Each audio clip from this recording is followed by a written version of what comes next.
This is Eyewitness News with live breaking news. That breaking news, an Orange County Transit bus slams into an elderly couple walking in Santa Ana. I'm David Ono. This is Eyewitness News on LA56. And I'm Colleen Sullivan. The victims were rushed to a nearby hospital. The man is fighting for his life in critical condition. The woman in serious condition. It happened around 5:40 this evening on the 300 block of North Ross Street. Authorities say the victims were in a crosswalk. The bus driver stayed at the scene while authorities investigate. Anyone who witnessed the accident is asked to call police. What a story here. A big break of that horrific abduction caught on video outside of Philadelphia. Authorities have found the victim alive.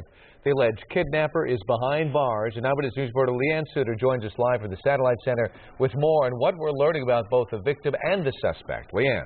David, we're getting our first look at the man Philadelphia police call a predator. He is behind bars tonight as the victim is being reunited with her family. The 22-year-old's mother says the first thing she said to her was, "I want to come home." He's accused of a chilling crime captured on camera. Police say it is the end of Delvin Barnes' violent run. He's a vicious predator. He's off the streets, and hopefully he'll be in jail for the rest of his life.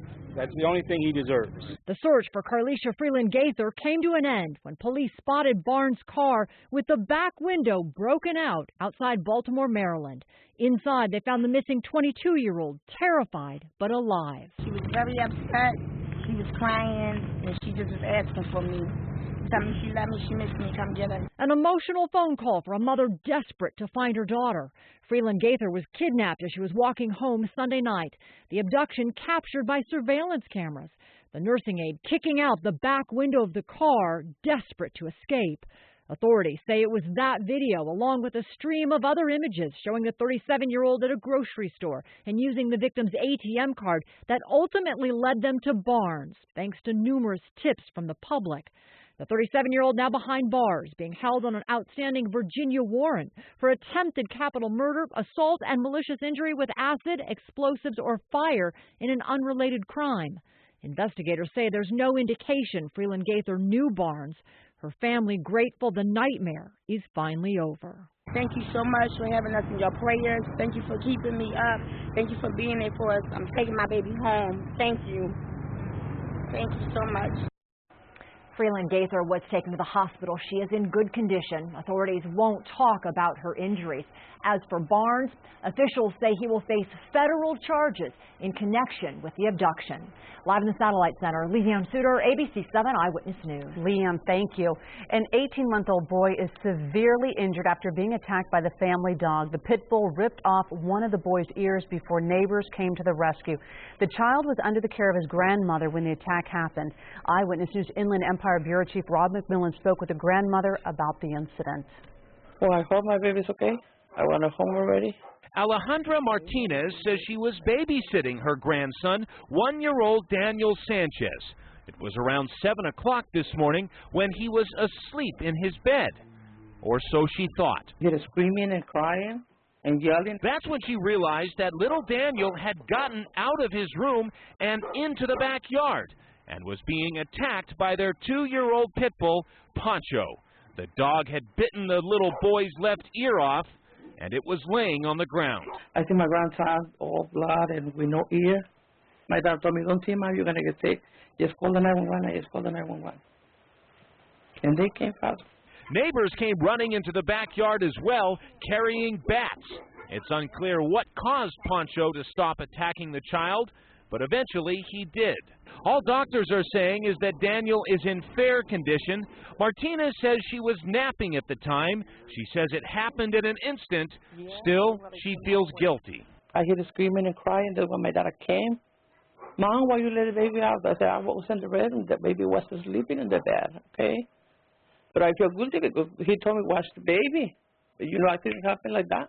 As for Poncho, the family signed him over to Riverside County Animal Services, and he's already been euthanized. The little boy's aunt says she'd never seen that kind of aggression from Poncho before. No, he's never reacted that way, like towards other people, like being mean or anything. He was a nice dog, but you know, you can never trust a dog. Rob McMillan, ABC7 Eyewitness News. Gusty winds, rising temps, and low humidity. Any Californian knows those are potentially dangerous wildfire conditions. A red flag warning is in effect in the mountains and foothills areas. And you can see flags flapping in the wind and tree branches whipping around in Devore. That red flag you see underneath the American flag is part of the San Bernardino County Fire Department's Red Flag Warning Program. It's a visual reminder which lets residents know that high fire danger is in effect. Gusty winds and bone-dry conditions have firefighters on high alert, especially during a drought. We are in very critical conditions right now. That's why CAL FIRE San Bernardino and Riverside units have pre-deployed extra resources for this event because we are in critical fire danger. Seriously, and have some chapstick ready, too. How long would these red flag warnings last? Jonathan Novak is here with the answer. Well, it looks like, David, for most of the area, the red flag warnings will expire tonight. For some of us, we'll see in a second. For tomorrow, still in place because temperatures like this, what we had today, will persist. The dry air as well for tomorrow. Lake Forest was at 93 today. 88 Arcadia, Big Bear even topped out at 61. A lot of heat hanging on. 68 tonight in downtown. Clear skies, very dry out. Still 77 in Van Nuys. A lot of single digits for humidity today. For the relative humidity in the inland areas, tomorrow's going to be dry. It's going to be another hot day, but the winds will back off from where we saw today. There were some areas that saw gusts upwards of 30, 35 at times. It wasn't terribly bad, but tomorrow it's going to back off even more. And so these red flag warnings, which expire around 9 p.m. tonight, will be gone for tomorrow, although we still have them in place until 5 p.m. tomorrow for the San Bernardino and Riverside County valleys, all the way down to the Orange County coast. Okay, so that's the area for tomorrow. We're still keeping an eye on for the fire danger for as we go through the latter half of the work week. So for tomorrow morning, 59, clear skies and cool. Already 82 by 10 a.m., topping out at 90 for a high tomorrow. When does it cool down? I know it's fall. It certainly doesn't feel like it, but I'll tell you about a cool down somewhere in that 7A coming up in a few minutes.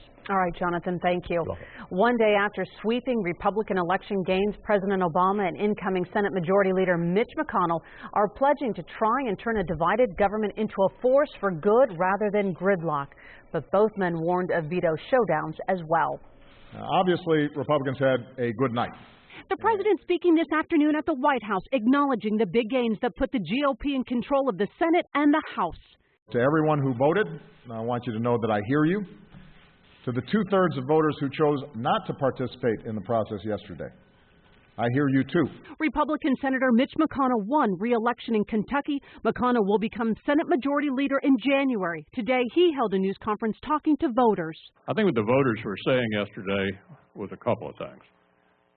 Number one, they're obviously not satisfied with the direction of the administration. A lot of people who believe that just because you have divided government, it doesn't mean you don't accomplish anything. President Obama cited construction of roads, bridges, and other facilities as one area ripe for cooperation and trade as another. Most of his party is unenthusiastic about international trade. We think it's good for America. And so I've got a lot of members who believe that international trade agreements are a winner for America. And the president and I discussed that right before I came over here. And I think he's interested in moving forward. Immigration reform may find resistance, the president saying he is willing to work with Republicans but will use executive actions to do what he thinks will improve the immigration process.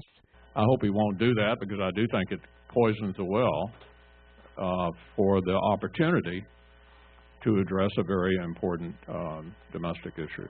Still, both men pledged to work together. I would enjoy having some Kentucky bourbon with Mitch McConnell. He's always given me, I think, realistic assessments of what he can get through his caucus and what he can't. And so I think we can have a productive relationship.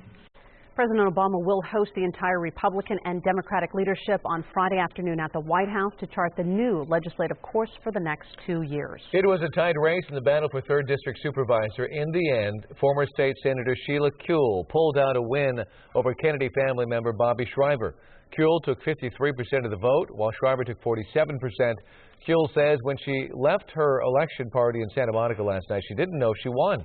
She says she woke up to thousands of congratulatory messages, including a call from her opponent, Bobby Schreiber. Zev Yaroslavsky, who is leaving the position after 20 years, also called offering help with the transition. There are so many issues in the county that I care so much about, and this gives me the opportunity to roll up my sleeves and try to do something about them. Kuehl doesn't have much time in terms of a transition. She's set to be sworn in on December 1st and attend her first meeting on December 2nd. Governor Jerry Brown handedly won re-election with 59% of the vote over his Republican challenger Neil Kashkari. It makes Brown the first person to win the governorship 4 times. Brown says one of his main goals over the next 4 years is to keep the state financially stable. The governor says with the economy improving, some will want to spend more, and there is talk of possibly making the temporary tax increases passed under Prop 30 permanent. He says he is against that. Combining the hopes for what government can do with putting reins on what it should not do will define a lot of what I'm going to do in the next 4 years. This was the 7th time Brown has run for statewide office. He lost only once to Pete Wilson in 1982 as he tried for a U.S. Senate seat. Voters have passed Prop 47, which will reduce penalties for some common drug and theft crimes from felonies to misdemeanors. Prop 47 passed with 58% of the vote, and as Eyewitness News reporter Robert Olguin explains, that will shorten the time some offenders spend behind bars. Effective immediately, certain nonviolent crimes that used to be felonies are now misdemeanors. Those nonviolent crimes include petty theft, shoplifting, and simple drug possession, so long as the dollar amount in question is less than $950. And that means the penalties for those crimes will be reduced significantly, unless the offender has a history of violent crimes or sex offenses. We're not getting safer if you incarcerate somebody for 6 months, put them out on the streets, and then they reoffend. We have to deal with the underlying causes. Peter Eliasberg is the legal director with the ACLU of Southern California, a strong supporter of Prop 47. The voters are saying it's not working, it's bankrupting the county and the state with all this jail and prison construction, and they want to do things differently. They want to utilize prevention and rehabilitation. Eliasberg says that jails in LA County average about 18,500 inmates a night. He says as a result of Prop 47, that number will drop by about 3,000 to roughly 15,000 inmates a night. It remains to be seen as to what impact it'll actually have on the jail system, either in Los Angeles County or throughout the state. LA County Sheriff-elect Jim McDonnell says he has mixed feelings on Prop 47. What's the interim issues that we're going to be facing when we're not prosecuting people for felonies for repeated theft of under $950 or for possession of various types of narcotics?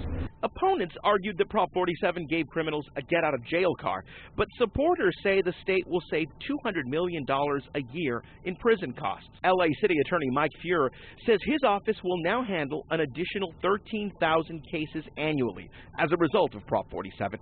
That's because the felonies related to narcotics and property crimes that were once handled by the DA's office are now misdemeanors prosecuted by the city attorney's office.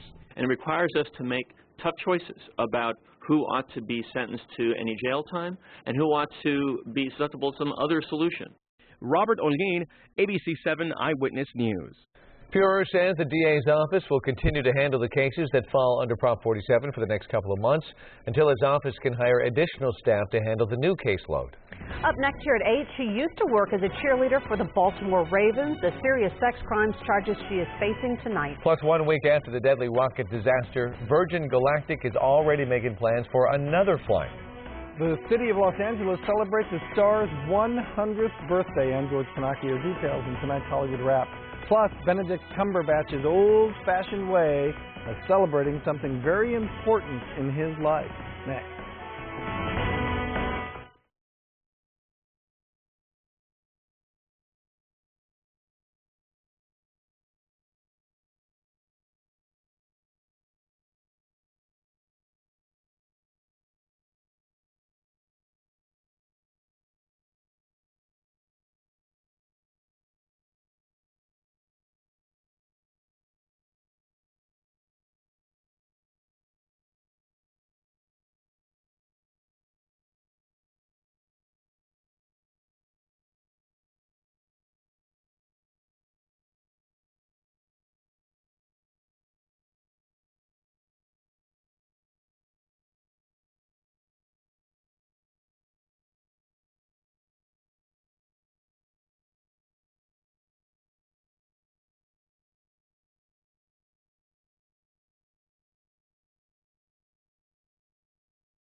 Arraignment today for the former Baltimore Ravens cheerleader accused of having sex with a 15-year-old boy.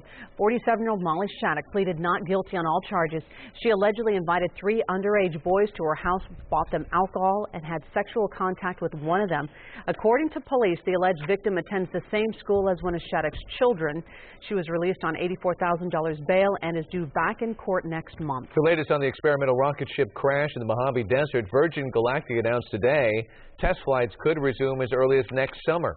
Virgin Galactic says work is underway at the company's workshop in Mojave Desert to finish a second spacecraft. The company suffered a tragic setback when an experimental rocket ship broke apart during a test flight last week. The co-pilot was killed, the pilot was seriously injured. Investigators say cockpit video shows the co-pilot unlocked a landing system earlier than planned. Well, certainly a warm day today, and it's going to be warmer. Well, yeah, about the same tomorrow, expected. And the good news is the winds are backing off in the places we've seen some gusts, which we're still seeing tonight. Wind gusts in some of the valley around Santa Clarita, Simi Valley, 25, 30 miles an hour tonight. But they're backing off, and so with it, the danger for wildfires to break out subsides as well for at least half of the area for tomorrow. So that's good news. But man, is it hot out in the forecast. This is a nice time-lapse from Burbank, clear skies. Let's see what we hit today in downtown. It was 85, 10 degrees above average. Man, it's going to be warmer tomorrow, believe it or not, a little bit in downtown. Van Nuys is 77. Look at the humidity, 12% and still breezy up in the valleys, 12 miles an hour wind direction in the north, in Van Nuys at least. And other temperatures around the area are in the 70s as well. 75 in Riverside, where I think your humidity is around 10% right now or so, 72 in Ontario. 48 Wrightwood and about 70 in Long Beach. Just to give you an idea, this time last night, this is what this graphic is showing, we were 10 degrees cooler in Ontario. So this is showing the warm-up we've had, comparatively speaking, to this time last night. It is 20 degrees warmer right now than it was this time last night in Riverside, 8 degrees in Burbank. Just really warm, and even more so tomorrow. The humidities are anywhere from about 10 to 20% still tonight in the inland areas. Now, the winds have backed off. All right, so tomorrow, the red flag warning is going to be pulled, actually at 9 p.m. tonight for portions of the area up to the north, but it is still in effect through about 5 p.m. tomorrow for the San Bernardino and Riverside County valleys, all the way down to the Orange County coast, so we're still keeping an eye out with the dry air and the hot temperatures for wildfires to break out for about one more day. That chance is in there, and it's still, even after that with hot weather, folks, it's still something to keep an eye out for Friday on into the weekend. So high pressure is over us right about here, and what we're looking for is for this to continue to be make its presence going in through Thursday and Friday, although there's a little bit of a change on Friday. Watch here in the future scan. This is the high right here, this arc in the atmosphere, still over us on Thursday, another hot day. A low, it moves over it going in Thursday and a Friday, and that's going to weaken it just a little bit. We'll cool off a little on Friday, and then we jump right back up on Saturday and Sunday. So really, it's going to be about another 5 days or so before we get back to average. 90 tomorrow in Los Angeles, Riverside, Ontario, Pasadena. All you guys, 90 degrees. 62 in Wrightwood, 81 Oceanside. 70 forecast LA Metro and Orange County, powered up by AccuWeather. We're down to, here's it. Cool down right there a little bit on Friday, 85. Back up a little bit on Saturday, and then we'll finally start cooling down a little bit more on Sunday into Monday, but we're not to average or so by Tuesday. Sunny skies, not a cloud really in sight. The valleys, i.e., you got a day in the 90s tomorrow, down into the upper 80s, down lower 90s, upper 80s, and then into the lower 90s again on Saturday. And then mid-80s on Sunday, and you're back to normal by Monday. So we got about 4 or 5 days here, really warm weather, unseasonably warm, and a stretch of it. The mountains into the 70s on Saturday, breezy through the passes, and the high desert. Really nice weather. We'd love for some rain, guys. We'd love to see a pattern start setting up that would indicate a wet fall into winter, but right now we're still hot and dry. Yeah, we certainly would like to see some rain. Yeah. All right.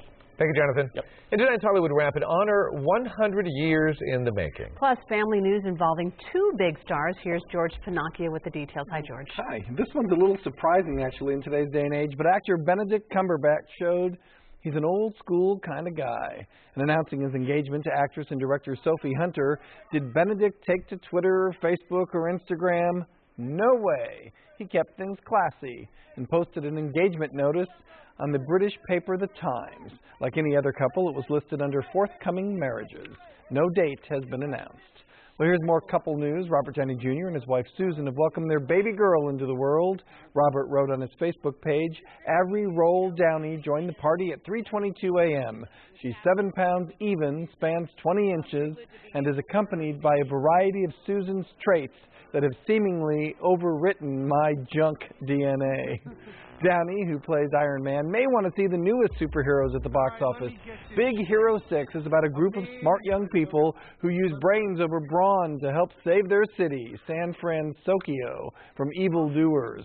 I was at last night's premiere as the stars arrived, including Ryan Potter, who plays the lead role Hero. That's H-I-R-O. Hero is the first biracial Disney animated character all time. All time. That's huge. We're finally bringing diversity to animation. You know, this film celebrates diversity. It celebrates colorblindness. It gives hope for the sciences and really encourage kids to continue on with their education. It's just one of those movies that's kind of perfect. You know, it has everything. It has the comedy, it has the action, but it has the Disney heart too. Big Hero 6 is in theaters on Friday. It's officially a record-setting year for Taylor Swift. The country-turned-pop music star sold more than 1.2 million copies of her new disc, 1989, in its first week. That's the largest sales week for an album since 2002. Finally, a special honor for a 100-year young actor. It's Norman Lloyd.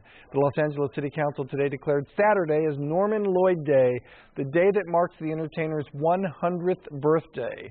Lloyd has been a working actor since 1927, on stage, on the big screen, and on television. He's best known for his role in the 1980s drama St. Elsewhere. And by the way, at 100 years old, he still plays tennis, which I find fascinating. Oh my goodness, good for him. No kidding, I can't either. Thank you, George. Thank you. Amanda Knox has a new job. Details coming up next. Plus, what the operators of this private cargo rocket are saying about the cause of an anomaly that led to this explosion. And why traffic tickets in Orange County may look a little different these days when Eyewitness News returns.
Was a faulty engine pump to blame for the anomaly that led to the explosion of an Antares rocket last week? The company that makes the rocket, Orbital Sciences, thinks so, and as a result, it says it will likely stop using the refurbished Russian engines. The cargo rocket, bound for the International Spaceship, blew up moments after launching off the coast of Virginia. Orbital says it will speed up plans already in place to upgrade its rocket propulsion systems, and that there will be no extra cost to NASA, which contracts with the company. Amanda Knox has a new job. She is now a freelance writer for her local newspaper, the West Seattle Herald. According to the paper, they offered Knox the job to, quote, give her the opportunity of a normal life. The 27-year-old has been covering the local theater scene and writing human interest stories. In 2009, Knox was convicted for the murder of her roommate in Italy. Her conviction was overturned in 2011, allowing her to return home. But 9 months ago, an Italian court convicted her again. She is expected to appeal. Well, we are still waiting for the winner to claim the 8th biggest jackpot in Mega Millions history, $326 million. The Quick Pick ticket was sold at this convenience store in Orange County, New York. Sorry. The jackpot jumped from $321 million to $326 million because of a last-minute spike in ticket sales. We had a California winner in Stockton. That ticket had 5 numbers and is worth just under $600,000. But somebody is celebrating tonight. Wow, definitely. Well, we are updating the evening's top stories next year at 8:30. Including a mayor who resigned after being charged with causing a DUI injury crash. He's re-elected. A full report. Plus, startling new details about alleged cop killer Eric Freen and how he lived on the run from police for weeks.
Live from ABC7, this is Eyewitness News at 8:30 p.m.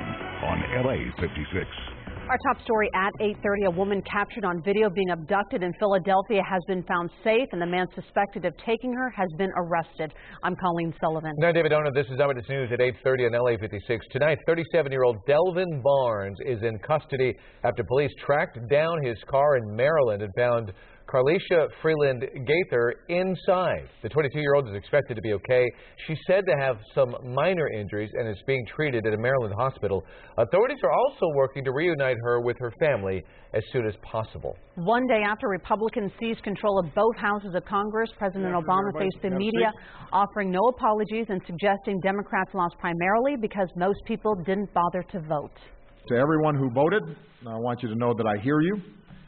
To the two-thirds of voters who chose not to participate in the process yesterday, I hear you too. I think what the voters were saying yesterday was a couple of things.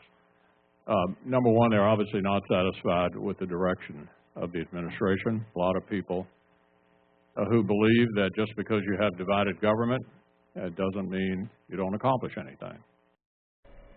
Republicans picked up 7 Senate seats last night, more than they needed to claim the majority, and that number could go up. There are still 3 races that are too close to call. Well, here at home, the former mayor of Murrieta has been re-elected to the city council after resigning just 2 weeks ago.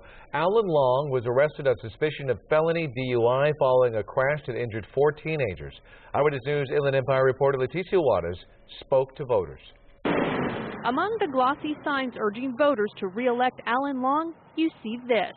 Handmade signs scattered around town, reminding voters of Long's recent trouble with the law. He shouldn't have been drinking out there driving. He's one of our elected officials. And it was, so I didn't vote for him. 2 weeks ago, Long resigned as mayor of Murrieta after his arrest for felony DUI following a crash that injured 4 teenage girls. I want to make it very clear that while I'm resigning my position as mayor and as a member of the city council, I am not withdrawing from the current election. On Tuesday, Long finished in the top 3 with 17% of the vote, regaining a seat on the city council. Everybody gets into trouble. Nobody's perfect. I mean, at least he admitted it and he's taking care of it. Not everyone is that forgiving. Roberta Francis thinks Long's past actions may hurt the community's family-friendly image. She points to Long's opposition to the federal government processing of undocumented immigrants through Murrieta's detention center. And then now this, I don't think it makes us look good. Long has pleaded not guilty, despite a blood alcohol level of 0.08, which is above the legal limit. I believe that once all facts regarding the event have been revealed and the legal due process is complete, that I will be exonerated. Despite the controversy, voters are giving Long another opportunity to represent them. I think Alan did a fine job while he was in, and I do believe, that everybody is entitled to a mistake, and it shouldn't be held against him, and I think he's going to do a fine job. Leticia Waters, ABC7 Eyewitness News. And Eyewitness News has reached out to Alan Long, but he has not returned our call. He is facing charges connected to that suspected DUI, as well as 4 enhancements for bodily injury in that crash. He is set to be arraigned on December 11th. And red flag warnings. Meteorologist Jonathan Novak joins tracking us. It all. Yeah. Yeah, we had them today. They're still in effect, David, Colleen, folks, through 9 p.m. for most of the area, and then they expire. But tomorrow, still in effect for some of us, and I'll tell you about that right in a second. 85 degrees was our high today in downtown, 10 degrees above average, and tomorrow's going to be even hotter. It is still 75 in Riverside. Look at the humidity, 10%, 16-mile-an-hour winds. The winds weren't terrible today, thankfully, because it's one of the elements you need with fire danger, and they'll be backing off even more tomorrow. That's good news. Temperatures tonight are running generally in the upper 60s, lower 70s. We're left with a very warm evening, and here are the red flag warnings in place for 9 p.m. tonight. That's when the ones that for Los Angeles and Ventura counties expire tonight. But check it out. Riverside, San Bernardino counties, the valleys there all the way down to the OC. Thursday, 5 p.m., we're going to see those red flag warnings go through. That means tomorrow is still an elevated risk of wildfire danger. You're going to wake up to 59 in the Los Angeles area, and by 1 p.m., it is 90 degrees. Hot and sunny. We have a cool down in the forecast. Somewhere it is going to start feeling like fall. I will tell you when, coming up in the 7 in a few minutes. Can't wait for that I know. someday, Love it. Jonathan. Thank you. You're welcome. The LA City Council today has approved a $50,000 reward for information leading to the driver responsible in a deadly hit and run. The crash killed a woman on Crenshaw Boulevard last month. Her son is an LAPD officer. Eyewitness News reporter Sid Garcia has more on the officer's quest to find justice for his mother. And I got to admit, this is my first time being on the other side of the fence where losing a family member to such a heinous crime. The 12-year veteran officer of the LAPD lost his mother on Friday night, October 10th.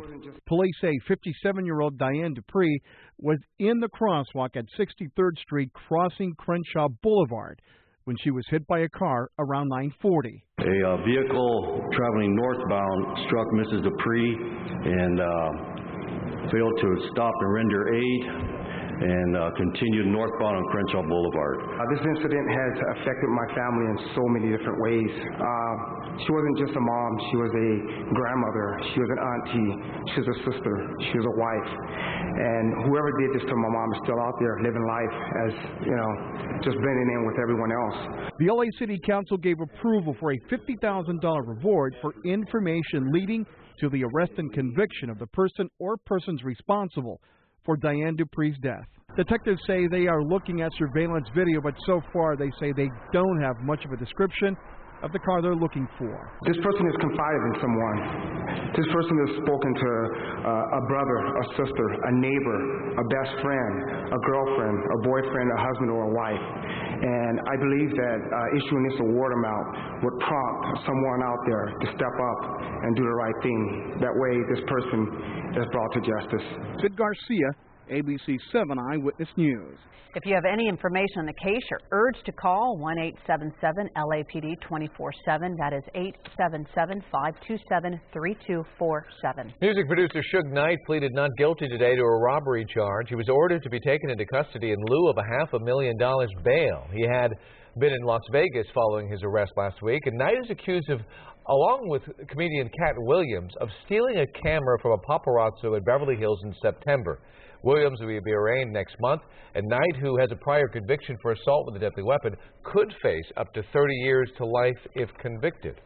And new details tonight about suspected cop killer Eric Freen, finally captured after 48 days.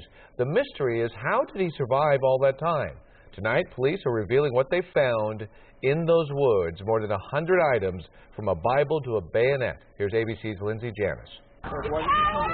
We're now learning how accused cop killer Eric Freen used this abandoned airplane hangar to elude police for 48 days. Search warrants obtained by ABC News list more than 100 items Freen had stashed here. Along with his weapons, there was a camping stove, vegetable oil to cook with, and soy sauce. The fugitive, who was captured clean-shaven, had dental supplies, contact lenses, even laundry detergent. He also had a laptop and a wireless mouse. Freen telling authorities he used the computer to access the internet using open Wi-Fi accounts he could find in the area. Our affiliate WNEP finding these open Wi-Fi spots that he could have used, possibly even logging into police scanners to track the hunt for him, something police had long suspected. I have reason to believe that he may have a radio with him. During the search, local residents logging on to those same police radios. Right now, there's about 905 listeners on this one so far. Last night, there was about 6,000 listening. Some still marveling at Freen's careful planning. A guy like Eric Freen, he eluded the police almost 2 months. I mean, this guy is not stupid. Prosecutors intend to seek the death penalty for Eric Freen. Freen is due in court next Wednesday, and he's expected to enter a plea. Lindsay Janis, ABC News, New York. 2 frightening incidents in Israel are caught on security tape, and tonight they're being called a hit-and-run terror attacks.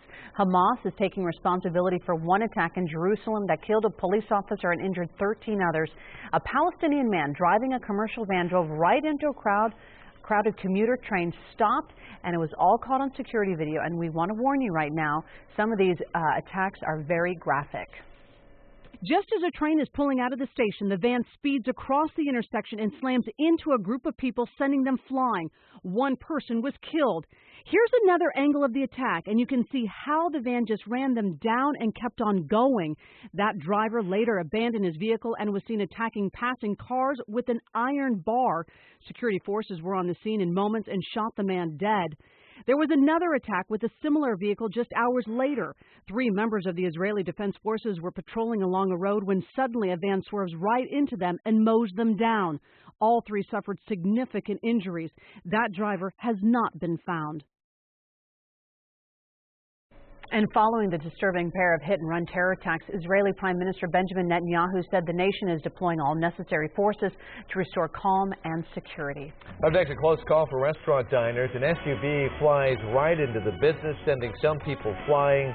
A closer look when we come back. Plus, traffic cops going digital and what that means to drivers.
A scary scene in Houston when an SUV comes flying into a restaurant. And we want to warn you, some may find the video difficult to watch. Police say the SUV was slowly pulling into a handicapped parking spot when the driver accidentally pressed the gas pedal instead of the brakes. Customers inside the restaurant dove out of the way as the vehicle ran through the dining area. 9 people were taken to the hospital with mostly minor injuries. Oh, that's amazing. Well, get ready for the robo-ticket. Officers in Orange County are switching from traditional handwritten paper traffic tickets to digital citations. Eyewitness News Orange County Bureau Chief Eileen Frere has more on how it works. Corporal Mark Bell pulls over a car in Santa Ana for failing to stop for a pedestrian in a crosswalk. After 26 years of using pen and paper, he's using this digital device to issue a ticket. It cuts down about half the time it would normally take me to issue a citation. It takes Bell just a few minutes to digitally scan the driver's license information, input the offense, and print out a copy of the citation. They're going to get a copy of the citation like they would normally. Probably be a lot easier for them to read since it's all typed out. I do need a signature in that highlighted box. The driver signs his name on the screen. The device also has a camera to take a photo of a driver without a license to be attached with the citation. The citation will be filed electronically directly to the court. Nearly 30 Santa Ana officers began issuing e-tickets last July. In a few weeks, all their patrol officers will be using them. Bell says the ticket writer and printer costs $2,000 for each officer. The County of Orange is trying to save money, and it's going to be a cost-saving measure for them. Faced with a $40 million budget shortfall, the Orange County Superior Court urged local law enforcement to make the switch to e-tickets by last July so it could save money on paperwork and processing. Even though I got a ticket, I was kind of amazed when I first saw the ticket because he actually expedited it very quickly. I don't have a problem with it if it's saving money. Eileen Frere, ABC7 Eyewitness News. Red flag warnings in effect. Jonathan Novak has his complete forecast coming up next. Plus in sports, the Ray Rice appeal hearing gets started in Manhattan coming up. We're going to tell you who was interviewed for nearly 2 hours and this story. I really like all the epic stuff of war, but I don't like that it happened. A 7-year-old boy fighting cancer had a wish to wage a different kind of battle.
We're talking red flag warnings, We're talking heat and wind and dry conditions. The winds are going to back off, and they're really not that bad. It was sort of a moderate Santa Ana wind event that we had. Okay, so that's good because winds are one of the few elements that we look for when we're thinking, okay, is there going to be wildfire danger? The dry air and the heat are the other two.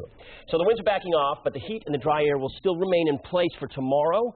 And that means that some of us still have those red flag warnings in place through Thursday. Here's a time-lapse from Malibu. In the meantime, beautiful images as it's clear, but it's hot. It was 92 in Ventura today, 88 Van Nuys. These are your highs. Santa Ana, Corona, both sharing 91. It was even 88 in Long Beach. Wow. That is warm. 70 in Burbank right now, but you see the winds are calm in Burbank. It is a little breezy still in Van Nuys, 77 degrees in Van Nuys, 77. Wow, it's November. 72 in Ontario, 69 in Santa Monica, and 70 in Long Beach. Temperatures well above average today. The humidity's here, you see 12%, 14%. That's Van Nuys and Santa Clarita. Very dry air in place all the way down through the inland areas. For tomorrow, same story. Check it out. Low pressure is down to our southeast, and we are sort of wedged in between that and another area of low pressure off to the west. This is high pressure right here, and this is going to be over us for another 3-4 days, and as it continues to stay in place, we will see temperatures stay hot. We will see the air stay dry. But the winds are backing off. That is good news. The future winds tonight through tomorrow. Watch some of those breezes. It is still gusty tonight through Santa Clarita, down through the valleys of Ventura County, down to the coast around Oxnard. But by tomorrow, Thursday, 2 p.m., you see those winds have backed off, 10, 15-mile-an-hour breezes. And Friday, same story. So the winds are backing off, and as a result, those red flag warnings for the bulk of the area will be pulled in just a few minutes up to the northern counties right here, LA and Ventura. 9 p.m. tonight, they are yanked by the National Weather Service. But for tomorrow, Riverside, San Bernardino counties, for you, the valley areas, down to OC, you'll see those red flag warnings in place, okay? So still an elevated risk of fire danger tomorrow with hot weather and the dry air, and then it looks like Friday, things cool off a little bit, just a few degrees, still hot. 90 tomorrow in Encino, Los Angeles. It's a popular number in Pasadena, Riverside, Lake Elsinore. 90 in Ontario, 91 Mission Viejo, Palm Springs 85 in Big Bear. A nice, mild, warm 65. Hey, why not? It's warm, right? 7-day forecast for LA Metro and Orange County, powered up by AccuWeather. Tomorrow's 90. We have a little cool down on Friday, but still well above average. 86 on Saturday. We're not near average until Monday and Tuesday. Not a cloud out there. Dry. We would love some more rain. Not in this forecast, at least. The valleys, i.e. 92 and breezy tomorrow for the first half of the day. The winds are really backing off, though, on Friday. 87, 90, jumping back up on Saturday, and down into the lower 80s on Monday. Mountains, breezy, and in the 60s for 2 days. You're into the 70s for the weekend. Fantastic weekend ahead, and down closer to average next Tuesday and Wednesday in the high desert. Beautiful weather. If we weren't in fall and heading into winter, sooner than later, we would say this is welcome. But we really need some rain, guys, and hopefully we'll start seeing that in the next few weeks. Need it badly, Jonathan. Fingers crossed and making some calls. Lips are too chapped. That's a different story. It's totally different. Thanks. Well, the Clippers are up north tonight in a playoff rematch against Golden State. The Warriors come in with an unblemished record of 3-0. LA has a 3-1 record, but they have struggled so far this year. And we will have your full highlights tonight when it's Tuesday at 11 p.m. NFL Commissioner Roger Goodell was the first witness to be questioned at the Ray Rice appeal hearing, getting grilled for over 2 hours under oath. Originally, Rice was suspended for 2 games, but the commish for his role in his alleged assault on his wife, Janae Palmer. Goodell then suspended Rice indefinitely at the beginning of September for violating the league's personal conduct policy. Rice contends his enhanced punishment violates labor laws by suspending him for the same violation. Rice and his wife are expected to testify tomorrow. Elsewhere around the league, former USC quarterback Mark Sanchez will be under center this week for Philadelphia, replacing injured Nick Foles. It will mark the first time since the end of the 2012 season Sanchez will be number 1 on any depth chart. The former first-round pick has been somewhat of a disappointment since his first year in the NFL, but is ready for the task at hand. It's been a while since I started the game, and that's hard going 4 straight years of playing and then being out for a year, 1, just not even being able to practice, and then 2, coming in and watching somebody else play. That it tests you a little bit.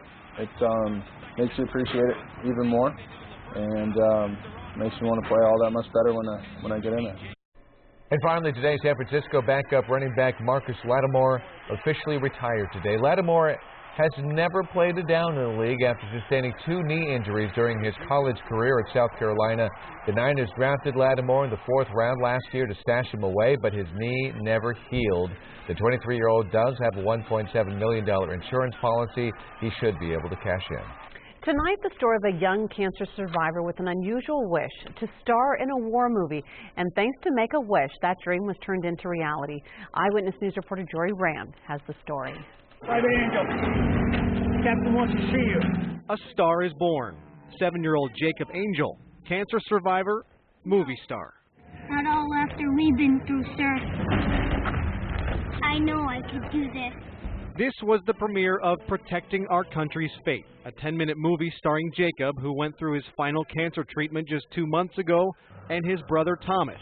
Jacob wanted to be in a film about World War II. I really like all that big stuff of war, but I don't like that it happened. What was your favorite part? When I stick the flag at the top of the hill, because it was like I just won the war. And in many ways, he did. It was a war movie. He took the hill. He won the war. But what he really did is he won the war on cancer. This film came together through the Make-A-Wish Foundation, which grants wishes to children with life-threatening illnesses.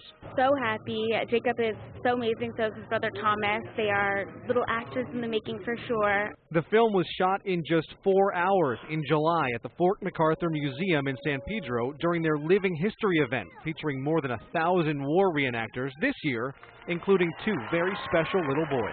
This is a beret, blue beret. I've been involved in a lot of film, television, and theater projects, and it's probably the most fulfilling one I've ever done. Just trying to hold it together, because I tell you, when he put the flag in the culmination of the movie at the top of the hill and saluted the flag, I got all choked up. You did it! You did it! You took the hill! Jacob had a rare form of cancer called a Wilms tumor on his kidney, which was removed just days after it was found. The good news is that after 6 months of treatment, Jacob's doctors say he is now cancer-free and at the start of his new movie career. In North Hollywood, Jory Rand, ABC7 Eyewitness News. A star is born. He is so cute. Well, more news straight ahead here at 8:30 and ahead tonight on Eyewitness News at 11 on ABC7.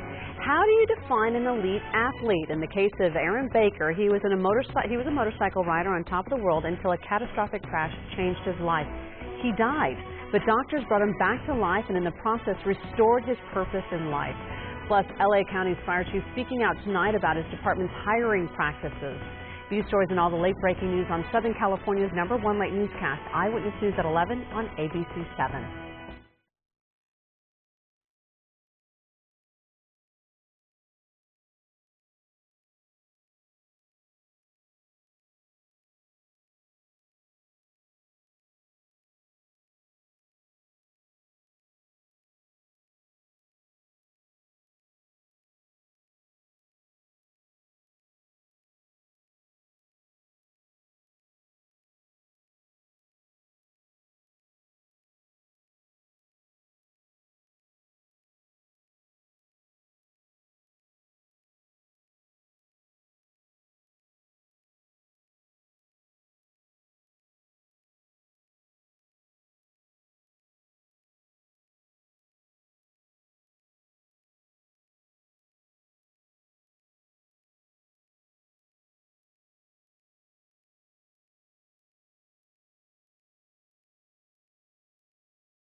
Thanks for joining us for Eyewitness News at 8:30 on LA56. Law and Order SVU is coming up next. Have a good night.